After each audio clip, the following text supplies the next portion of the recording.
Outer Banks This Week presents The Other Side of Fishing with Captain Marty Brill, a time when the captain shares his deepest thoughts, gives fishing advice, and entertains guests. So here he is, Captain Marty. All right, welcome to another edition of the Captain Marty Other Side of Fishing show, and it's all brought to you by Red Drum Tackle, closest tackle shop to Cape Point. I always say the Point, Marty, and you always make sure to be a little more specific with that. Cape Point down in Buxton, they are literally right across the street from the road that takes you to Cape Point. And the lighthouse. That's a good landmark. Can't beat that landmark. That's true. And the Cape Hatteras Lighthouse, which they're still doing a lot of work out there to that thing, I noticed last time I was down there, which, you know, they've had some adventures taking place on the south side here lately with the different nor'easters and things, which we'll talk a little bit more about that when later. they get that done, you and I are going to parasail off the top. Yes. Remember? That's what they're... I can't wait. Yeah. We're going to parasail, and we're going to help paint the stripes back on it. On the way down. I'll do the black ones, you do the white ones, Okay. and I'll be good to go. Right. And I'll video. Oh, Miss Brenda says she's going to video. So, yeah, Red Drum Tackle down there in Buxton. I mean, it seems like they've, I saw them post some pictures just the other day in regards to like some of the fish that have been caught off the point when the weather permits. So we'll talk about more of the drum and everything that I saw pictures of a little later on. But, of course, you know, to power this vessel, we've got Radcliffe Marine, the largest repower center in all of Northeast North Carolina. Suzuki, Yamaha. They've got, you know, engines brand new. You can buy them new right there at Radcliffe Marine in Belhaven. Or if you just need some work done on your outboard engine, you bring it right there. They're happy to do the work for you. So you can check them out online at Radcliffe. Been with us a long time. They have. Radcliffe Marine has been a proud sponsor of the Captain for quite some time. But, you know, Captain, we are sitting in the heart, in my opinion, and I might be a little biased here because I grew up down here, but we're sitting in the heart of fishing country on the Outer Banks. Okay? I mean, nothing against, you know, our fine folks down in Hatteras, nothing against some of those other individual, you know, places in the northern Outer Banks, but man, Wanchese, Captain Marty, is where it's at. And we're at Wanchese Marina, another power sponsor of the Captain. And of course, I mean, what a better place to be on a nice, beautiful, hot, sunshiny day in November. Okay, maybe it's not quite so hot, and maybe it's slightly overcast. We need to get you some of those rubber boots if you keep going. Oh, some of them Wanchese bedroom slippers. You hear that, buddy? You hear what he's talking about over here? Because we're getting in it deep now. Well, but I mean, the deep. All of us came ready. The only ones there are the ones wearing a flop. Yeah. Well, sitting with us right now, and of course, we got some captains in the room that are going to be joining us on the mic here in just a little bit. But sitting here with us right now, we've got Miss Brenda Fann, GM. What is your title? What is your title? Not close. Oh, I don't even know what my title is anymore, Justin. I keep evolving into everything. Your coordinator. Coordinator, bookkeeper, event planner, doer, maker of all things. Yeah, well, see, and there you go. I mean, that kind of speaks to everything that we did. When we had this idea of coming and doing a podcast here, we talked to Miss Brenda. She coordinated, planned, helped assist in all of this to make sure it went off without a hitch. Well, yeah, I mean, you know, like you said, Wanchese, near and dear to all of us. We're kind of the lost little marina over here in the scheme of all the other places. But, you know, wanted to point out, we've got some of the best captains around here, too. They're not all at Oregon Inlet. They're not all at Pirates Cove. We've got some lifelongers here, and I want to make sure we got some of them highlighted. Absolutely. We're happy to do it. Brenda, I was thinking about how long you've been sponsoring me at the radio show. And remember all those years we talked about the shrimp salad. Shrimp salad. You still do that down here? We still do the shrimp salad. And how many Saturday mornings did we talk about the hula hoop with the dolphin boat? Yeah. That was one of my inventions.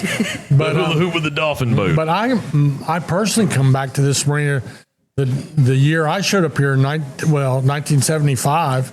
It's been a long time ago. Captain Homer Austin was right out there. James Craddock, who went on to run the Captain Ralph for a million years, was running the Vicky Lee, which was a Hatteras boat. And they were all sitting right here behind the building. But I'd fished 2 summers in Hatteras and came up here. Nevin Westgate said, come up and fish the tournament. Oregon Inlet had a tournament at that time. And we fished on that little Hatteras that Homer Austin was on. And this is the place where Jamie Reibel's sitting right over there. You know, on my radio show, I talk a lot about safety. This was the place that I stubbed my foot in a dead wahoo's mouth. And to this day, I have 2 toes with no feeling in them because of it. That's where it happened. Okay, dock. Good to know. I filleted it and threw the carcass up on the dock. Then I was barefoot on a boat, and Nevin Westgate used to say no barefoot on a boat. But everyone was gone. I got off the boat carrying my bait cooler, walked on the dock and forgot that wahoo and stubbed my foot in his mouth. Man, I ended up missing the rest of the tournament and having to go back to Florida. Right here. So in a way, this 50 years ago. This is a historic landmark. Yeah.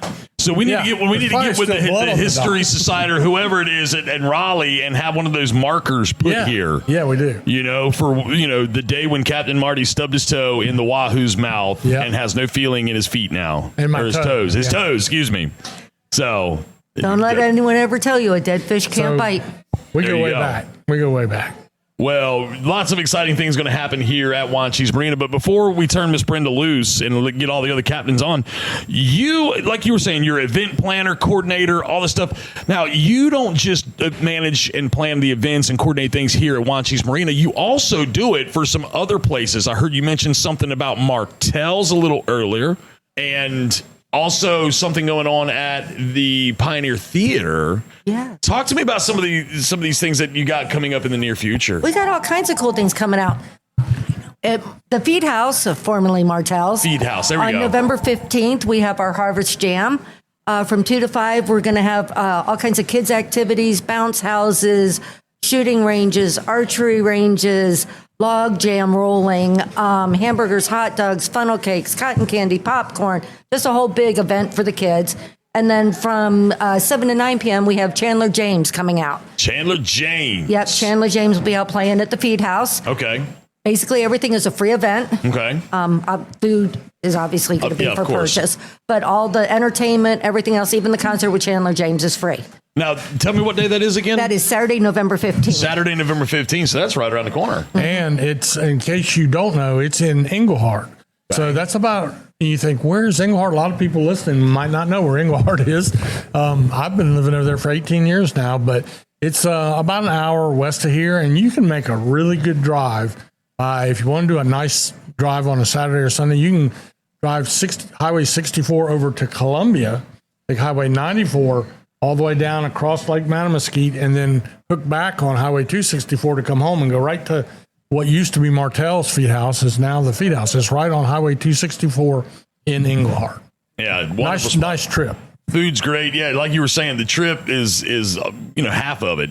Buddy's here, and I guarantee you that you've done the motorcycle guys do that all the time. They make that big circle, and that's a great place. Great food, really good. Yes, absolutely. So we've got that happening on November 15th over at the Phideaux in Englehart. Big party happening over there. And, of course, everything, we can get that stuff up online, talk more about that, and get that promoted a little bit more. But there's also some other things that are going to be taking place over the next few months that, it's just all part of the awesomeness that is Brenda. Oh, gosh, don't do that to me. Got to. Give credit where credit's due, Miss Brenda. Talk to me about some of these things. Okay, over at the Pioneer for the month of December, we're going to have kind of set up a Winter Wonderland. Just some kids' activities and photo ops with big Santa sleighs. We now have a old-fashioned rocking horse, one of the old things you put the quarter in and it rocks.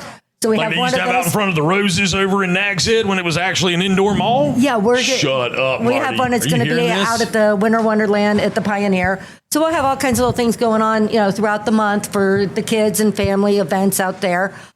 January 10th at the Pioneer Garden, we are going to have an event called Buckin' in the New Year.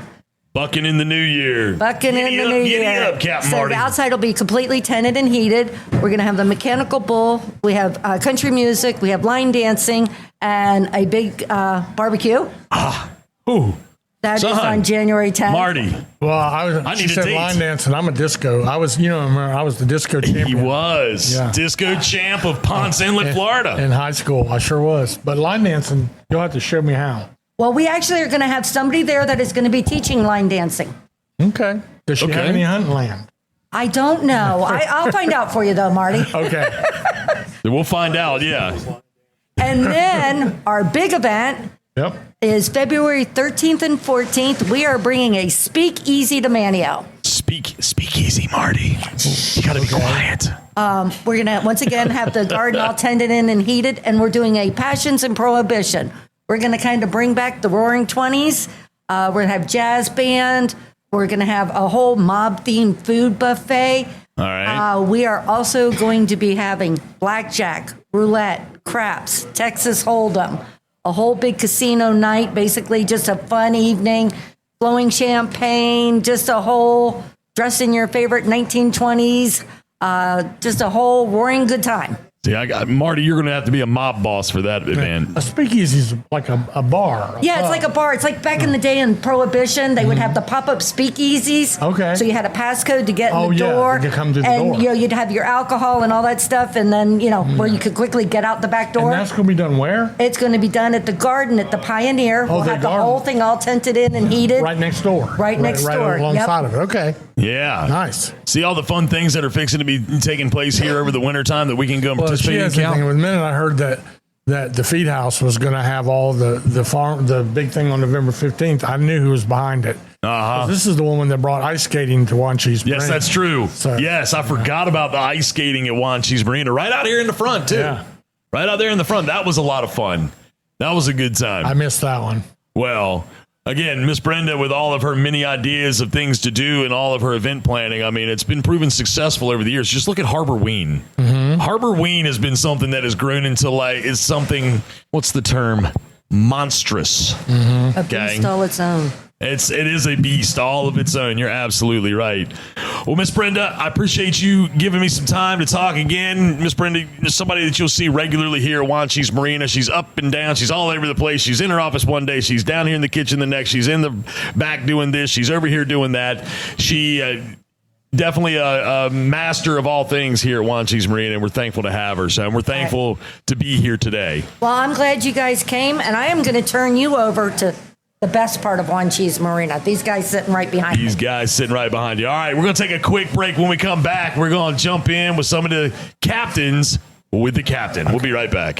Hi, I'm LB Daniels, and when you want great local seafood, you go to Fresh Catch Seafood in Wanchese. How do I know it's great? My daddy is one of the fishermen that brings it to the docks. At Fresh Catch Seafood, you will get local seafood right from their fish house. They are a family-owned business that knows the name of every fisherman that comes to their docks. Visit their social media pages to see the latest catches. My daddy would love to put his tuna on your dinner plate, so get it now from Fresh Catch Seafood in Wanchese. Hey y'all, Captain Marty here to tell you that when my friends are in the market for a new boat engine, repair, or repower, I send them to the best in the business, and that's at Ratcliffe Marine in Belhaven. Ratcliffe Marine is your official Honda outboard dealer. Honda motors are designed to get you on the water fast and get you back to the dock safely and quickly. Ratcliffe Marine is best known as the largest repower center in North Carolina. So when you're in the market for a new motor or you need your Honda service, go to Ratcliffe Marine, 865 Highway 264, Belhaven. All right, we're back with the other side of fishing with Captain Marty here, Wanchese Marina. Man, I'll tell you what a beautiful place. Food's great. Everything down here is wonderful. Of course, we're in Wanchese, Captain, and it don't get much better than that, in my opinion. I might be a little biased, though. We got sitting with who we got sitting with us right now? Mr. Matt from the East Way. From the East Way, Matt's inshore captain, and I was thinking, I don't know if I recognize this guy. He said, oh, yeah. He's the guy that I fussed out on my radio show for launching it was about a 16-foot V-bottom boat to go rock fishing, and it made the Virginian Pilot. It was on the front page of the Virginia Pilot. Might have kind of scolded him a little bit for that. He says I did. Okay, we probably deserved it a little bit, Cap. Yeah. We got to hear this story. Talk about launching. I'll show you the picture. Okay, talk about. Well, let's hear the story first. Well, of course, in the 2000s, rock fishing was just unbelievable off our coast, and me and a couple other local guys would have these 16-foot aluminum, almost like Great Lakes boats, open frame, one seat across the front, a seat in the back. Right. And 30 horsepower motor, and you could put them behind your trucks and slide them off the trailers on the edge of the surf. And if you timed it just right or really had a good eye to it, you could save a 40-mile boat ride. Okay, and, so from Corolla to Kitty Hawk. we'd go out in the mornings and, have our binoculars going and really find a place that the gannets were going crazy and that we were going to have good luck with it. And, we'd slide our boats in off the trailer and through the surf and beach launch them right, just like a surfer would paddle out. Okay. But they were watermen, they were surfers. It's not, I think the reason I might have brought it up, it's not something everybody needs to go and try. But anyway. No, yeah. So, you're right. Professional, like, don't try this at home. If you have never launched a boat before, surf. You have no aquatic experience in this, especially surf. Do not try this at home. We've got professionals here. That's where we're going to just go ahead and put that disclaimer out there. So yeah, and at the time, guys like Keegan Barkley, who was a mate at Oregon Inlet and a good surfer, he would have a boat, and Drew Meredith, another famous surfer from, lived in Duck, and they'd have a boat, and we'd kind of all work together, and it was a fun way to catch a lot of really big fish off a really small boat on really light tackle, and we had a whole lot of fun doing it. Yeah. So how about let's fast forward to today. What are you doing now? And what are you doing here at Wanchese Marina? So today I run a boat called the Eastway. I got out of the restaurant business and had always had a captain's license from guiding hunters and fishing. And my friend Chess Tyson was in the middle of building another boat. So I kind of jumped on board with him a couple years ago and have really been enjoying it. We do inshore and nearshore stuff, 4 hours to full day trips. Mm-hmm. And that probably covers everything from cobia to... Sure. We love sight fishing in the spring. Mm-hmm. I really enjoy wreck fishing. I've been really blessed with, Chess has a lifetime of wreck fishing numbers, and I've been lucky enough to have him share them with me. Mm-hmm. Right. So, especially now in the fall when we can get out there, the sea bass fishing and the triggerfish fishing is fantastic. Yeah. The other thing I really enjoy doing is running way up the sound. My last 25 years has been spent mostly up the Currituck Sound. So I really enjoy this time of year, the trout fishing, and certain years when the drum are there, the drum fishing can be fantastic. Mm-hmm. In places that historically they weren't ever there. Mm-hmm. So you do a little bit of everything, and you guide duck waterfowling, right? I sure do. So that's coming in, Saturday? It is. It starts Saturday. I think it does. Yeah, it does. It starts Saturday. We had a little October season. That's almost just a tease, but we do start Saturday. I think we get 3 weeks until Thanksgiving. Also up in Currituck mostly? Yes, sir. Where you work? Okay. Yep. Mm-hmm. All right, so you do that. So you got these inshore trips that you run in, throughout the summertime and whatnot. You're also doing some duck guide. Now, if people wanted to try and find you to book a boat for next summer, for example, or even maybe to go do some sitting in the marsh and do a little bit of blasting. Certainly. Can people do that? Yeah, absolutely. Outer Banks Outdoors on Facebook will get you right to us. Okay. Simple enough. Yeah, that is very simple. Why would somebody, I already know the answer to this question, but why would somebody say, you know what, I would like to go inshore, maybe half a day trip, but for people, don't ever stop to think how long an offshore trip is, when you're beginning or bringing kids, that's a great alternative. Isn't that a great way to go to kind of get their feet wet a little bit? Yeah, for sure. And it's something in the summer we really specialize in, right?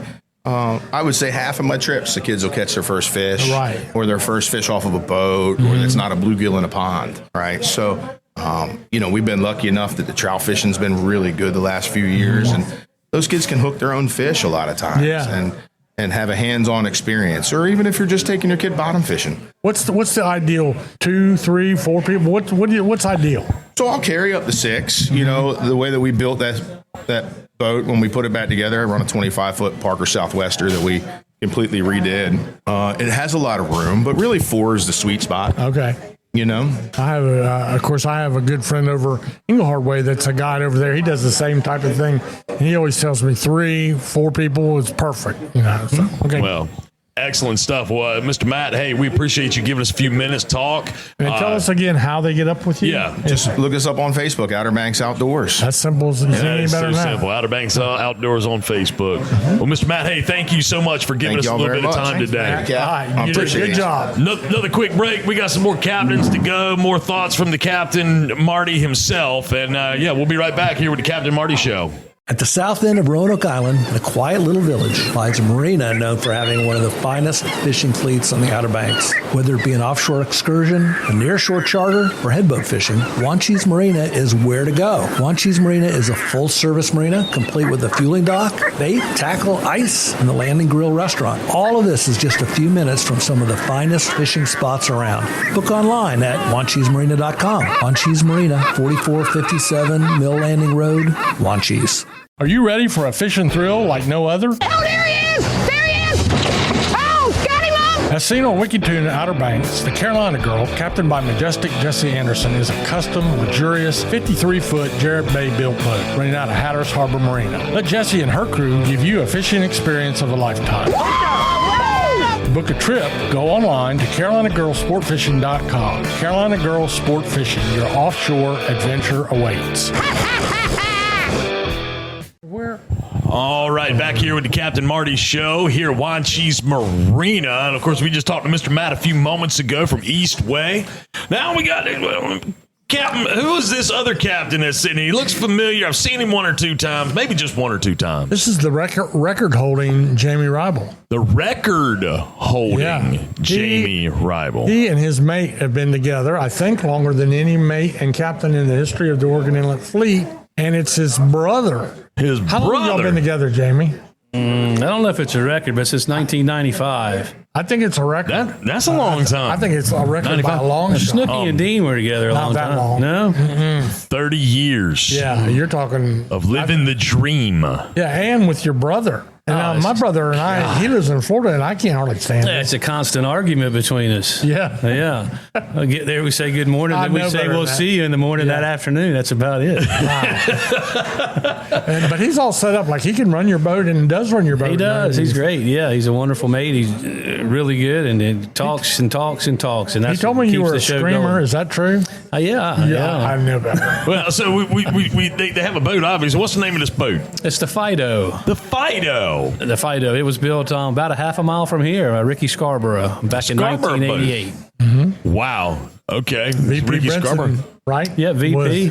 Cantankerous whole VP. Oh, my Lord. VP. We don't want to tell any VP stories, are we? As a young captain, he would give me grief all the time. VP is a legend all himself. But Jamie and Jeff God bless him. do a great job, and I've known Jamie for a long time, both of them. But, before we talk about bluefin tuna season that's coming up in the first part of the year, I was talking to Captain Dickie Harris, and by the way, Dickie ran his last charter Sunday after 40-some years of running about. That's a big deal. Oh, my gosh. That is a huge deal. One of the first times my father brought me and my brother down here to go charter fishing, I was probably 7 or 8, and Dickie was the mate. Yeah. Would it have been? It might have been the Sportsman, or it might have been on Big Al. He made it for Big Al. Might have been Big Al.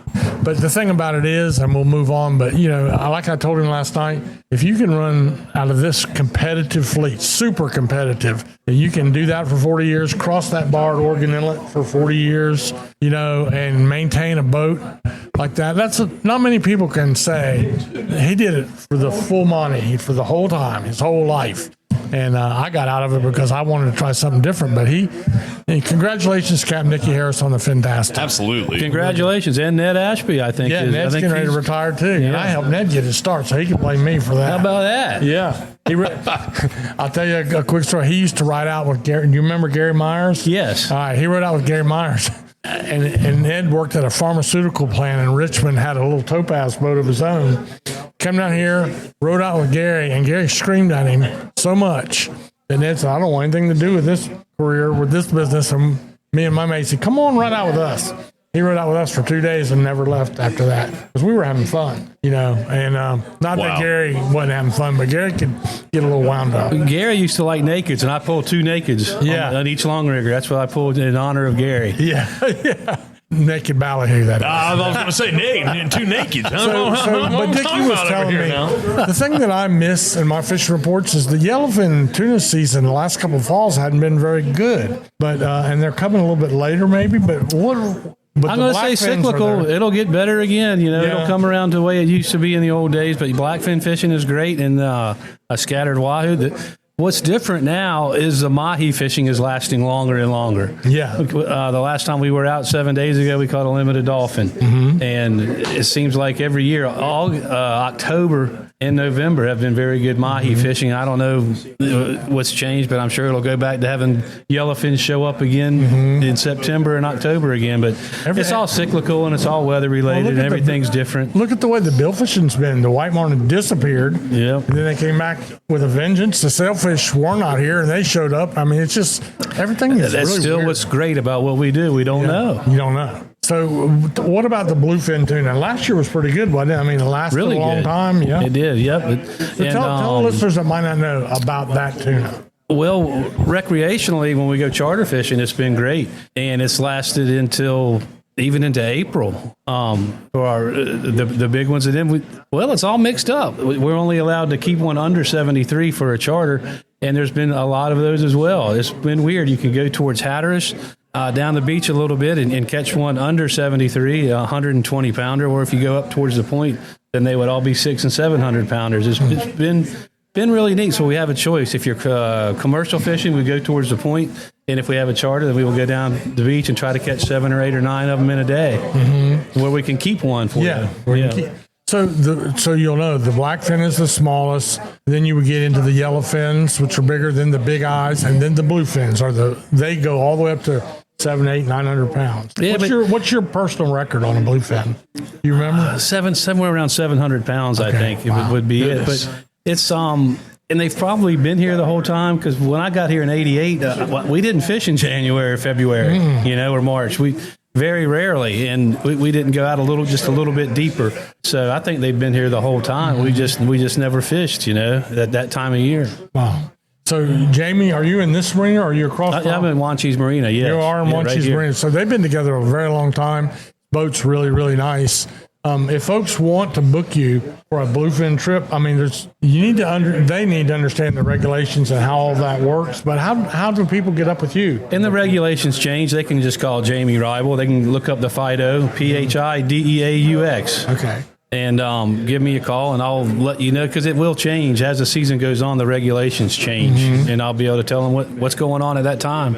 How many more years have you got, Jamie? You're still a young man. Dang, it ain't very much longer. Huh? Not very much longer. These guys are all aging out. Yeah, I'm looking more and more like Dickie Harris every day. Oh, my Lord. You know what amazed me last year about the bluefin season, or the bluefin fishery itself, was how there were people on kayaks going off of Jeanette's Pier and catching them right there. Oh, fantastic. If that was something that had happened in the past, I don't remember when. They caught one off the pier. Yes, and I believe what the Fish and Game folks showed up. Yes, but I mean, all of that is wonderful to have those big fish in that close. It's all great for the economy and great for fishing and great for storytelling. Yeah, I mean, that's amazing that a guy could do that. Well, it also speaks to, the fact that, we are a molting pot here on the Outer Banks. We are. I know where you're going with that. Yes. Think about it for a minute. Not just fishing, but also hunting. Got the best waterfowl hunting, got the biggest black bears in the world over in the Hyde County area. You got the better chance of a grander blue marlin here than anywhere else you could possibly go. Giant bluefin tunas, and then you got the quantity fish, speckled trout fishing, everything else. Can I give you a quick one on that? Yeah. I took an inshore trip 2 weeks ago. And we didn't catch much. It had been blowing forever. We went and we caught a couple small bluefish, and these guys wanted to surf and turf. A husband and wife and a little boy.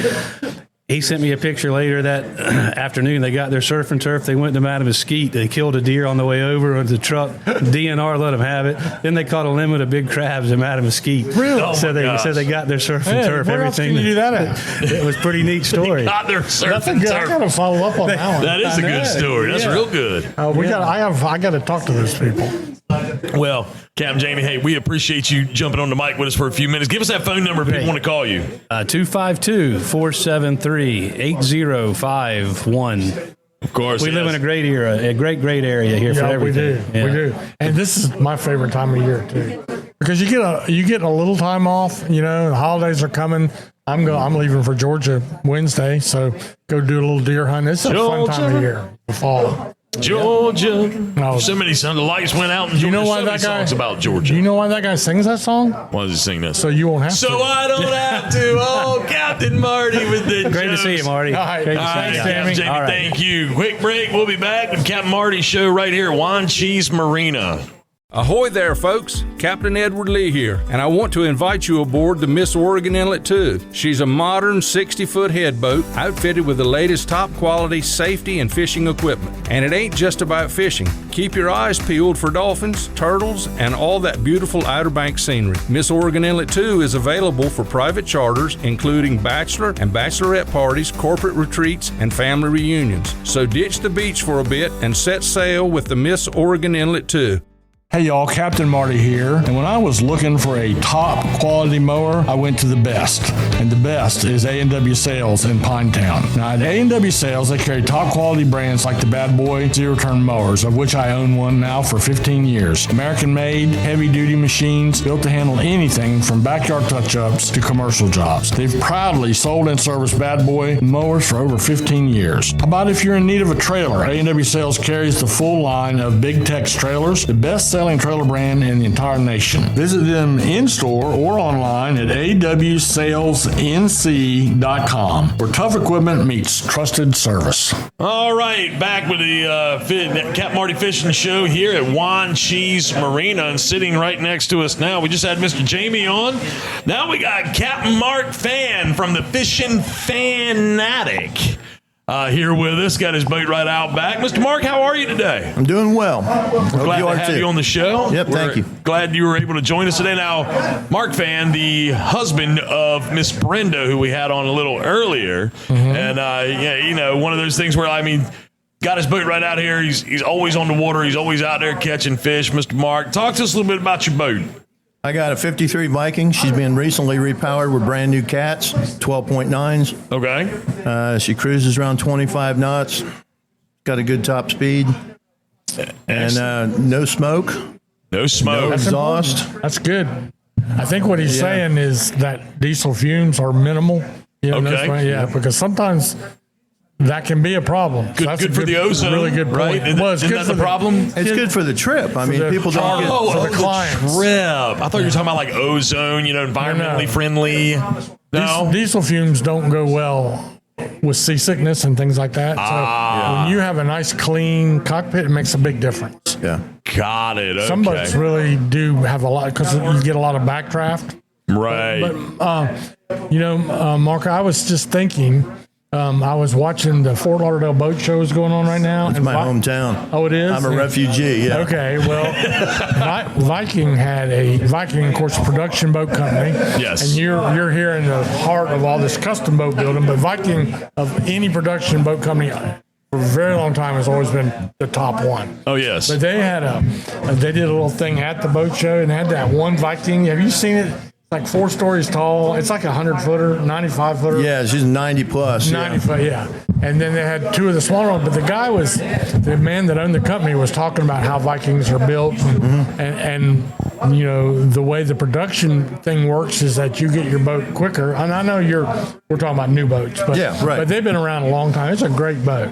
Well, they keep boats in production along with their custom orders. Okay. So, and another... strange thing is William Healy, the guy that developed the Viking yacht, is the same name as my grandfather. My mom's maiden name was Healy. So I might be related to him, even though I've never... Get you a free boat? No, not that related. So, Mr. Mark, let me ask, what kind of trips do you typically run with your boat? We run just about anything. We offer a little 4-hour... for people that just want to go out and kind of stick their toe in the pool, so to speak. And we offer a 6-hour, but our real value is the offshore. Okay. It's a lot more money, but the results can be phenomenal. You go up with a 4-hour, you're going to catch your Spanish and your bluefish, and if that's all you want, that's fine. Okay. And the 6-hour is just more of the same, just more range. But the offshore, you've got the chance of catching a fish of a lifetime. Plus filling your freezer, maybe possibly enough for the whole year, and your guests as well. See, that's what, yeah. It's not uncommon to cap the box off with 15, 16, 18 yellowfin tuna. I always tell everybody, don't count on that. Don't plan on it. But the possibility is probably better here than anywhere in the world. That's the reason I moved here from Fort Lauderdale. I used to have friends that when I was a mate down in Lauderdale, and they said, man, you got to come up here and fish. You know, you wouldn't believe it. And at one time, Brenda and I, we fished on the Sea Breeze, and I was in between boats. We just went out there on a whim, and the yellowfin were busting and busting flyers all over the place. And I turned to her and said, I've wasted my entire life. I should have been here. I should have listened to them, because this place is phenomenal. There's no place on the East Coast that has the confluence of the Gulf Stream and the Labrador currents and the drops and the mixing water. It's just textbook for what you would look for as a captain. Well, that was going to be one of my next questions. Like, you know, you say, you know, Florida was where you were born and raised and everything down that way. But, like, you know, I was going to ask you what brought you up here. And, of course, well, he just kind of answered that question. Took it right out from me. But, you know, to what you just said just then, you know, like, and Marty, you say this all the time. The Labrador current coming from the north, meeting that Gulf Stream warm current coming from the south, I mean, it creates a conveyor belt. It sure does. And also, you know, a mixed bag. I mean, I remember years ago, before any sort of like internet and stuff like that, I used to go into Man's Red and White. Captain Marty, do you remember Man's Red and White? Yeah. He had Sport Fishing Magazine, and I would go pick it up, and I would always go to the fishing section, the fishing reports, I guess I should say, and it would always have like a little number right next to the Outer Banks, and you would find that number. It would be like number 4, number 5, or whatever, and it would always say mixed bag. And that, I mean, you know, you would look at like places like, it was a world, you know, glance at like those couple of months. And it would be like Panama, black marlin, you know what I mean? Stuff like that. But it would always have mixed bag on the Outer Banks. And that's what, you know, to what you were just saying, like the fishing up this way. I mean, you be catching yellowfin one day, the wahoo could be running the next. I mean, there's just so many different elements and layers to it. It's incredible. Well, for instance, when I was fishing out of Lauderdale, our fish racks had 10 pegs on it. And you thought you were doing something really special if you put 10 fish on those pegs. Wow. And when we back up down here, we measure our catches in hundreds of pounds. In other words, how'd you do today? Well, it was okay. We did 300. That's more than the fleet down there in Fort Lauderdale catches in a week. Oh, wow. These guys up here, these guys are hammers, and they smoke them guys down south. There's no comparison. Mark, what I always tell everybody is that the competitiveness of this fleet, where you want to outfish your dock partner and he wants to outfish you, the charters don't even realize that is what drives the industry. It's not that they don't want to do great for each charter, but what they really want to do is beat their dock partner and throw out more fish on the dock. Exactly. Like I tied up next to Art Spracher for years. He wore me out trying to outfish him on days. And the charter business is also what drives the sport fishing industry. People that have never fished before, they go out on a custom boat, you know, or a Viking or whatever. They go out and they catch a bunch of fish, and say they're an affluent person. They've never fished before. Next thing you know is, oh man, I want to do this. I want to catch a sailfish. I want to be some of these guys with these multi-million dollar boats, and I want to be a part of it. Next thing you know, they're signing up with one of the builders here. Yeah. How do folks book you if they want to get your boat? You're here at Wanchese Marina. Yes, we're independent. We book through fishinfannatic.com. Okay. Yep.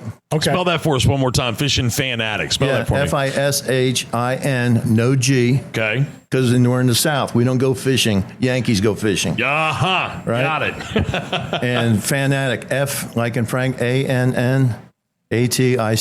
Okay. All right. I just want to make sure we spelled that all out correctly, because if people start typing stuff in and it's like, we wanted to book his boat, but we can't find him online. Well, now you have our website's like Wanchese. You got to be going there to get there. There you go. Right. All right. Well, hey, Captain Mark, thank you for giving us a few minutes to talk. Nice We've to got meet you now. too. Look, we're going to flow right in. I want to see if I can get Buddy on here. We're going to take a break after that, and then I got Ben Brown over here. We know Mr. Ben. Oh, I do. Yes, Mr. Ben. I there's halfway raised him. Yeah. He spent a lot of time at your house, Cap. No, but a lot of time at my church. Got it. All right. Well, hey, we've got Mr. Buddy Calloway sitting here now. Good afternoon. Man, look, you got to lean into that thing now. Okay. All right. Good afternoon. There you go. Is that how you do it? But hey, man, thanks for coming down here. Now, you run Captain BC. Yes, sir. All right. Now, well, what does BC stand for? BC powder? BC? Well, I don't know. Yeah. Well, it's really for my grandfather, Buddy Kennedy. Buddy Kennedy. Okay. Now, what's so special about Buddy Kennedy? I need to know. Well, Buddy Kennedy was my grandfather, and he was a charter fisherman and a boat builder here in Dare County. He actually built the boat that I have in 1999. But, his legacy, I guess you would call it, was, to build a boat in the winter and fish it in the summer. Sure did. And then he was really able to help, revolutionize these charter boats by making a small change every year, make it longer, make it wider. He built the first boat in Dare County with Delta Conic bottom. Okay. With the help of Billy Baum. And I might add that I built with Buddy Kennedy 4 boats, start to finish. Worked there for 4 years, and that was one of the boats we built. With Billy Baum in there the whole time. And that's way over your head and your pay grade to know what a Delta Conic bottom is, but I know what it is. So. Way over my head. I wonder if I helped build. What year was your boat built? 99. No, I would have been done by then. Okay. Yeah. But, I actually have my grandfather's first charter boat, that, the Melody. Yep. So he would have sold, you came here in 75? 77 to Oregon Inlet, 75 to Hatters. Okay, so he sold that boat in 73 when my grandmother passed. But him and Warren O'Neill built the Melody in 1961. It would have been the second broken shear Carolina flare boat built in Dare County after the Sportsman that was built with Omi. Okay. But it was modeled after a Reibel. So they seen a Reibel sailing by. They were out there fishing right off the beach after, what they did back then. Great story. And Warren and Omi, I believe it was, got in the car and drove up to somewhere in the bay and took some measurements off this Reibel. Was it the Miss Chevy or the Miss Budweiser? I'm not sure. It's either the Miss Chevy or the Miss Budweiser, but very iconic vessel. They went up there and measured this thing, and that winter, Omi said he had to have one. So they went in Mr. Warren's shop, and he was a retired naval, I guess, architect, shipbuilder, whatever. Right, okay. So he knew all about this kind of stuff. They laid this boat up in his old woodworking shop right in downtown Mania, and it was, the first broken shear boat built in Dare County, and it had a 671 Detroit Natural out of a landing craft from the war. Holy smokes! Like military surplus. I guess the war was just ended in 1960 it was. Well, they built that thing, and it was the bee's knees. There was nothing better. Well, my granddad said, I gotta have one. If I'm going to be doing this, he had an old boat called the Wahoo, and it was rotten. It was pretty slack. Charter fishing wasn't booming. There was a few boats down there tied up to some sticks. So he refinanced the house right over here, the house I live in. Him and my grandmother refinanced the house, and they got $15,000. And Warren O'Neill and him laid this thing up. And so they built this boat when they thought they could be better. So Warren and my granddaddy got in the car and drove to Florida and met Mr. Reibel. And they're like, we did this and we did that. And he said, no. You need, if you're going to be using 275 horsepower, you need to shorten that thing up a couple feet. You need to, put a little rocker in the bottom to get the bow up to reduce the drag, make it plane at a lower speed. You can do all these things, and just a very giving man to help them with years and years of stuff they have developed down there. So they come up here and they laid this thing out, and they put the same 275 horsepower engine in it. And this is where lines get blurred, but I think it did 13 and a half knots. And how they decided how fast you were going back then, I don't know if we were still using the barrel and the rope with knots, or if they had GPS that told, I don't know. But I know he had Loran and a VHF radio because that was in his advertising. But that boat was a knot faster than the Sportsman, even with the same horsepower, and that was all thanks to Reibel helping him out, But so at the time, my grandfather said, he wasn't sure if he was going to really go refinance the house. I had a 6-year-old daughter. This was a big deal, but he was trying to do things to be recognized, get more business. So the boat was juniper. He varnished the transom instead of painting it. And he got R.O. Givens, a sign painter, to come out. And my grandmother sketched out Melody with some musical notes. And R.O. Givens come down and painted down on the back of it. And it was like a big thing. I got a picture of it. All these people, I don't know, probably 100 people or more, standing around looking at this painting on the back of this boat. That was the first, artistic transom in Dare County. And my grandfather said it really stood out and helped him book charters. But he said, that changed his path in life. He was a duck hunter. Right. He just got out, he didn't really have a career. He was duck hunting and crabbing. And he said that boat was so nice and so fast that the charters were just plentiful. And him and Omi, they kind of not that offshore fishing was a thing, but they were able to do it because their boats were the fastest ones. So they were able to get out there and get back. So it kind of changed the thing. And he told me a story one time. This is just kind of crazy for where we're at today. He said Mike Merritt was his mate, and they'd been offshore, and they caught 2 yellowfins. They said they were probably 60 pounds. And they're like, well, what are these? And they got in, they had them in the fish box. And he said when he got in, Mike was like, what do you want me to do with these? And they're like, I guess throw them in the trash. We don't know what they are. 2 60-pound yellowfins. The first time they ever seen them, they threw them in the trash. Oh, my Lord, have mercy. So, we ended up with that boat back. My mom and I purchased that boat back in 2018. My grandfather had passed, but it was called the Lucky Chip, and the man Neff was very good to us. We bought that thing back. It was rotten, stinky, sinking. Oh, no. It was rough shape, But he was very good to us. He took good care of that boat. But for as old as it was, Blackwell Boat Works helped us out. We fiberglassed that thing, and we went offshore. We took her offshore. I had no intentions of taking this boat offshore, but some friends of mine pushed me in that direction, and we went offshore. And I'll never forget it. It was my first time ever really. I'd fished with my grandfather, I fished with my dad, but my first time as a captain. And we had a great day. We caught yellowfins, we caught mahi, we caught blue marlin, we caught white marlin. It was a great day. It's the first time my mom had been offshore in years. She got a blue marlin on her old boat. We got how the old awesome name. is that, man? And that boat kind of changed my thoughts. I hadn't been sport fishing since my grandfather was still fishing, and I really didn't fish with him the last couple of years. Probably it was over 10 years. Right. I was like, man, this is a lot of fun. I started going all the time, and I remember my granddad used to tell stories how that boat changed his life. And it's a lot of fun. Well, next thing you know, the Captain BC, which was my grandfather's last Captain BC, came up for sale. And the lady who bought it from him called me and said, when you were a young boy in the yard, I told you if I ever sold this boat, I'd offer it back to you. I got it here, and I want to offer it to you. I said, well, I really appreciate it, Cheryl. Her name was Cheryl McCleskey from Virginia Beach. I said, I probably can't afford it. And she said, well, come look at it. I was like, for what? I can't.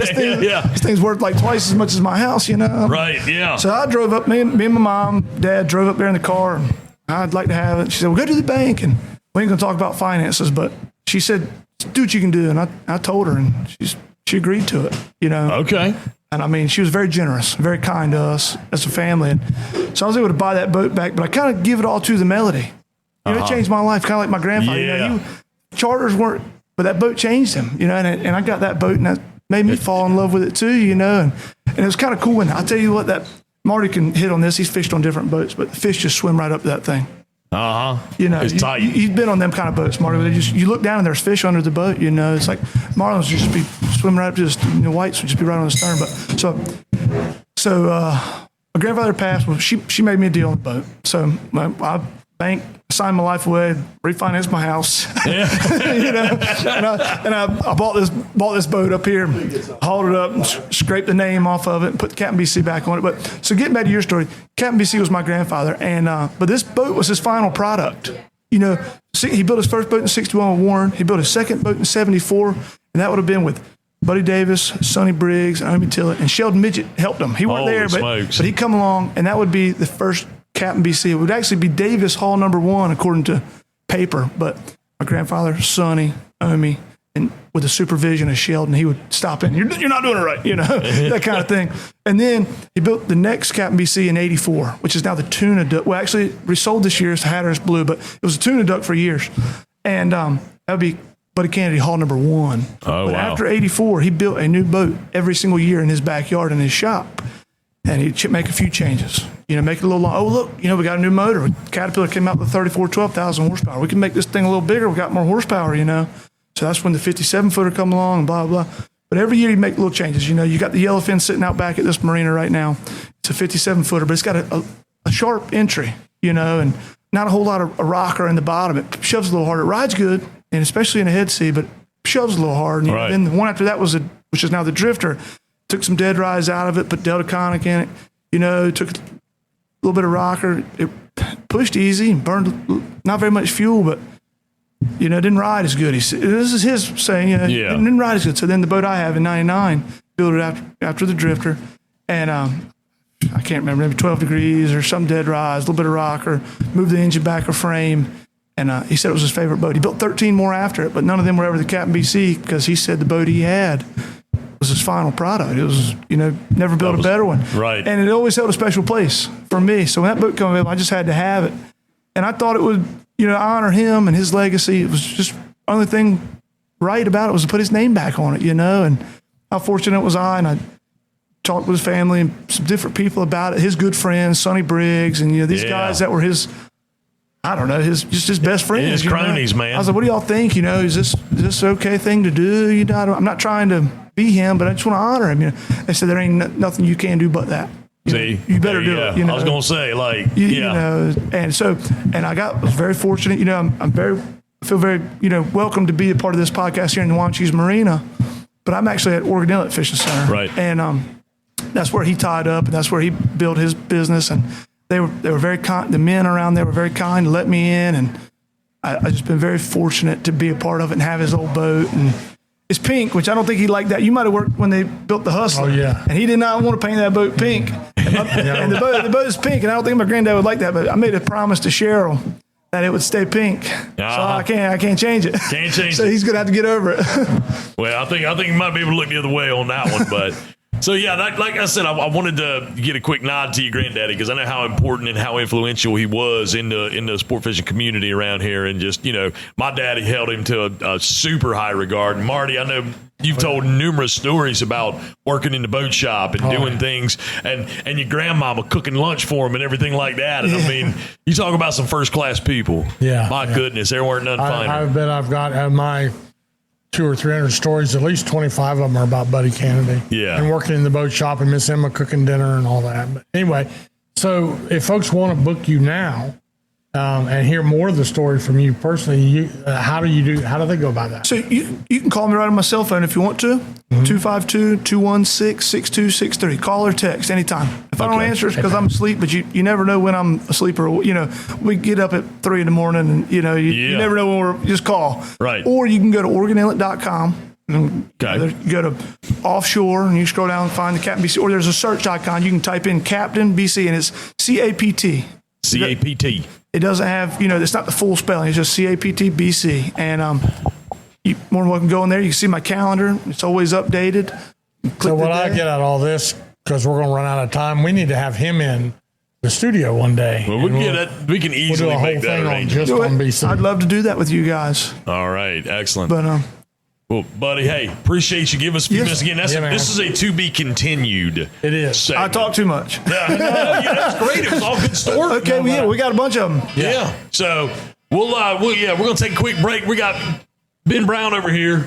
And then I got to cut out. And then Marty's got to cut out. So we're going to take a quick break. When we come back, we're going to have Mr. Ben Brown jump on the show with us. We'll be right back. Let's be real. No one wants to deal with nasty varmints like mice, roaches, creepy crawlies, and critters. Leave that work to the experts at Outer Banks Pest Control. Outer Banks Pest Control is the best on the beach when it comes to eradicating those unwanted creatures. They've been in business for over 25 years with well over 100 years of combined exterminating experience. Specializing in both commercial and residential properties, Outer Banks Pest Control has all the tools and equipment necessary to take on any pesky job. They pride themselves on top quality customer service and workmanship. Hey, if it ain't red and yellow, it's just some coattail riding fella. Outer Banks Pest Control, the best on the beach with a proven track record of excellence since the year 2000 and online at outerbanks-pestcontrol.com. Surrounded by water, Currituck and the people of the Outer Banks have been shaped and defined by its rich and coastal maritime history. The Currituck Maritime Museum tells the story of Currituck's boat-building forefathers, their remarkable craft, and the legacy they left behind on how to live life and thrive on the waters of the Outer Banks. Discover the Maritime Museum in historic Corolla Park, across the street from the Currituck Beach Lighthouse, and visit us online at CurrituckMaritimeMuseum.com. Be a part of the local history at the Currituck Maritime Museum. All right, Marty, we're going to wrap this thing up here from Wanchese Marina, but before we do... We always save the best for last. We saved the best for last, I reckon, is how we're going to do it today. We got Mr. Ben Brown sitting here right across from us. Mr. Ben, how are you today, sir? I'm doing mighty fine today. How you guys doing? We're good. Lean into that thing now. There you go. So, Captain... We got roots. My roots. Everybody we talked to. And we can't forget about sister. Got Bebe. We got Bebe sitting here next to us, too. So Ben, I knew his Bebe and Ben's father really well. Okay. And then Ben comes over to our church in Englehart for a long time now. Okay. And so I know that. But I started my career on headboats. Okay. I told Ben that on offshore headboats in Daytona Beach. That's where I'm from. That's right. I keep forgetting Ben's been on the show with us already. Right. We did a phone call with him. Now we got him in the flesh. So here he is. He is now the captain of the Miss Oregon Inlet. I couldn't think of a better qualified, friendlier, nicer person. Amen. Preach, Captain Marty. Preach. You talking about church, you preaching to us right now. Well, it just takes me back. I'm a lot older now, but I remember when I was his age, to step on a boat, a headboat with 50 or 60 people, it's a lot of responsibility. Not just being safe and building up a return clientele, but you have to catch something. It's a challenge. I've been with them before. I've been on the Miss Oregon Inlet, not with Ben, but it's a job. Well, and taking a step further, not only does he do that, but like I've been involved with some different things that he's done with the seafood festival. Yeah. I've had to MC some of the things over there in the education tent. Last year he was cleaning fish. This year he was mending nets. Yeah. Out there showing and teaching those that may not necessarily understand how the process of harvesting commercial fishing wise, harvesting out there, how they maintain their gear and how the processes and all those things work. So he was out there doing some of that. Ben, I feel like we're talking all about you. We're not even giving you a chance to talk. Talk to us. Yeah, you got a year. How'd your year go? How'd your first year go? Yeah. I tell you, I liked it. It was pretty cool. It was running the boat for a change was a bit different. There's certainly a lot of responsibilities and trying to make sure that everybody catches a little something, but kind of the same anyway. Anywhere you go, any bait you get on, finding something to catch is that's always it. And no matter what bait it is or what you going, how many people's on there. Mm-hmm. Right.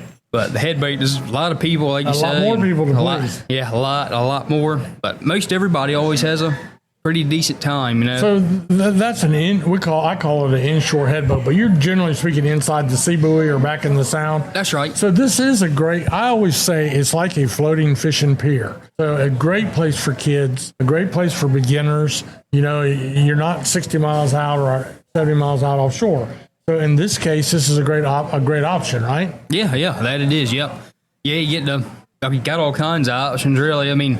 Getting the cruise around, there's a 2-hour trip and in the afternoon, and one's 4 hours. There's generally 2 4-hour inshores, and then a couple times a week we do go right off the beach here and go fish on rocks or wrecks or whatnot. And anyway, it's a pretty good opportunity to do all that stuff, not have to pay a real hefty fine, Now, hold on now. Look, you speak very well.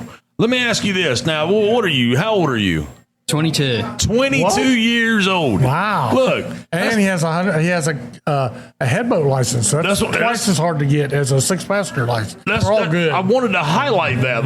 This individual, he's not some, older gentleman that's been running boats and has got a retirement job, running. I feel like he's not Edward Lee Mann. And I love Edward Lee. I'm not saying anything ugly about Edward Lee. But the man, he was in the Coast Guard for years. He's retired from 2 different federal jobs here. You know what I mean? And he loves to get on the boat. But like you, this is what you did. You're a young man doing this. And like you said, it's an accomplishment to have. What is that? A 100-ton? What license is that? But it requires a 6-passenger usually takes 365 days. Yeah. Documented. Okay. And twice that for a tonnage license. Isn't that correct? Yep. I didn't know if it changed, but this was 730. Yep, okay. yep. Documented. Yes, documented. Yeah. Yeah. And so that's he's got it. He's a waterman from a waterman's family. He's got it. There's plenty of people that lie about that and can get that work the system. Not Ben. Ben comes second. Now, baby, what kind of license do you have? Driver's license. So, baby, do you go on the Miss Oregon Inlet? I do not. I work a lot, but I'm the proudest sister in the whole entire world. She drives a shad bait around here and there. I let her take. Yeah, I let her spin the shad bait. Yeah, I got a big old truck too. She spins the shad bait around all by herself, around the creek and over to the bait ram, all that stuff. So. Well, and in a lot of ways in here specifically, I know she doesn't let anybody go hungry or thirsty here at the Land Grill. So that's a plus. We need those kinds of people in there. It's a support system, It's reciprocal. He comes in hungry, you make sure he's fully nourished to go out and take people fishing. I love my people that come in here. And there you go. World turning. Keep the world turning. But there's also some other things about Mr. Ben that I want to touch on real quick. We know he's the captain of the Miss Oregon Inlet II, had a great season this past year, but my man can carve a decoy. Mm-hmm. I've seen some of his craftsmanship. He's been very good at that. He's done it for a long time. And talk to us a little bit about some of your decoy carving. Well, I actually just carved my first duck decoy in 10 months. The last one I carved was when the house burned down back in January. And I tell you, didn't miss a beat. I think it come out. I did it faster this time than I did last time, which is kind of weird. But anyway, yeah, it's an awesome thing getting to carve, getting to hold something in your hand. It's a square block, and in 10 hours or so, it's all painted and sitting on the table, shellacked, and it looks like it could get up and fly away. So you enjoy, that's something that you do. Now, do you sell these decoys? What do you do with them? I do. I sell them. I've made a handful to hunt over, but it's weird. Different parts of the coast here. There's decoy carvers in every state, and some of them, they solely make decoys that sit on shelves, much like most of the ones I sell. And some people make solely hunting decoys, for people to take hunting and all. I also carve boat models. I've done a lot of historical boats here. Carved some of the deep water and my great grandfather's boat from Oregon Inlet, the Playboy, Chad boats and all kinds of stuff, trawl boats for people. And so that carving is just, like I say, turning something that looks nothing like what you're trying to make, and it turns out looking just like it. It's a weird feeling, it's different. Metamorphosis. 22 years Is that the old. word? Metamorphosis. I'm one. trying to sound all scientific right now. I don't know if it's where. Is it working? Yeah. Okay. 22 Maybe years they said old. It was. That's 22 years old. Yeah. Running a headboat, carving decoys, an artist and a captain. See, jack of all trades, man. Master of all trades. He's I love it. multitasking. I never could do that. I couldn't either. So let me ask you this. People want to get on the Miss Oregon Inlet II. How can they do it? Well, you could do it the old-fashioned way and walk up to the old Oregon Inlet booking desk there, and they'll put out on a sheet of paper the options that you may have or whatnot, and you can choose there, or you can do it on the internet, and just as long as you pay attention to what kind of options there are. And it's laid out pretty simple. You go in there and choose what trip you want and pay, and you go in there, and you still got to go up to the booking desk even after you do all that to make sure that you get your ticket and make sure that you're there, you check in and all, and then you walk down from there and step on the boat and go fishing for however long. Don't need a fishing license, don't need any tackle, mostly calm water almost all the time. What do you commonly refer to a headboat as? I've heard you say something about a floating fishing pier. Yeah, a floating fishing pier. That's what the Miss Oregon Inlet really is. It's a movable fishing pier. Same kind of tackle, same kind of bait, no license requirements. But this pier moves around all over. Yep. So it's a little different than the offshore headboats I grew up on. But they're still headboats. They're called that because they charge by the head. Yes. But you can book the whole boat. You can do a wedding reception or anything you want to do. Private parties, private parties, things like that. Yep. Well, Captain Ben, we appreciate you giving us a few minutes to talk today, and of course, the Miss Oregon Inlet. You're not still running trips right now, are you? Not really. There are options open to run, but of course, the weather being the way it is, ain't doing a whole lot. But anyway, maybe if the weather recedes a bit, there might be able to take us a trip, and that would be awesome. Before we let him go, what will you do this winter? Do you commercial fish?